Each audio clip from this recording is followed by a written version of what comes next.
Number 1, the 50 kilogram crate shown in the figure rests on a horizontal surface for which the coefficient of kinetic friction is mu k 0.3. If the crate is subjected to a 400 Newton towing force as shown, determine the velocity of the crate in 3 seconds. So, dito, dapat, i-check nyo din pala kung yung force ba na horizontal, no, kaya talaga niyang, gagalaw ba talaga yung object natin, or baka mahina yung force na humihila sa kanya para umusad siya. Kung magkakaroon ba talaga siya ng acceleration. So, dito, malalaman naman natin yan kung may binigay na kinetic, static friction. Since wala naman binigay na static, sure tayong gagalaw to. No? So, drawing mo muna yung free body diagram. Since naka 3D yan, edi 2D mo na lang. Ay, lumipad. Okay, so meron daw siyang mass na 50 kilograms multiplied by 9.81. And then, hinila daw siya ng 400 at an angle of 30 degrees. And then, ano yung mga force na nag-a-act sa kanya? So, we have the normal force kasi may contact. And then, saan papunta yung acceleration niyan? Siyempre, hinihila, no? To the right. Therefore, yung velocity, yung frictional force to the left. So, that's equal to mu k n, no? Ang formula ng frictional force is equal to the mu times n. Okay. Wala nang ibang force. So, saan ang acceleration? To the right. So, sure na tayo na dyan yung acceleration.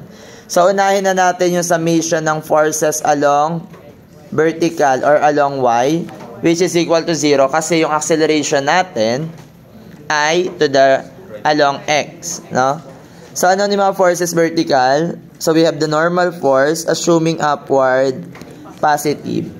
So, the normal force plus 400 sine of 30 minus 50 times 9.81 which is equal to 0. Therefore, magkano yung normal force?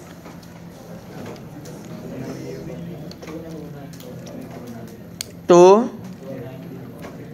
290.5 newtons. Then, using summation ng forces along horizontal is equal to 0. Mali. Equals to MA. So, to the right, positive. Ano yung mga forces to the right? Nandyan si 400 cosine 30 minus the frictional force 0.3 by 290.5. Meron pa ba? O ano yung mass? 50 times the acceleration. So magkano yung acceleration?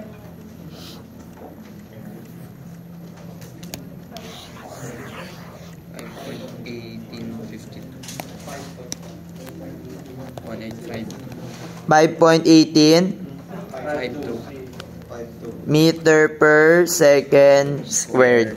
So, hinahanap, determine the velocity at the crate time is equal to 3 seconds. So, starting from rest, no, ibig sabihin, ang initial velocity, 0. Acceleration, and then, ang hinahanap, final velocity. Anong formula ang gagamitin? Vf is equal to Bo plus 80. So, we have 5.1856 plus A. Ay, baliktad. Joke lang. 0 pala to. 0 plus 5.1852 multiplied by 3. So, the final velocity is equal to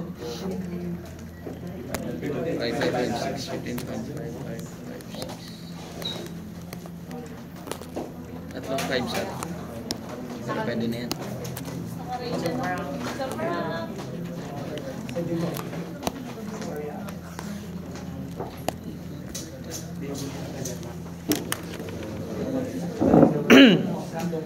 I'll give you time to come. Screenshot.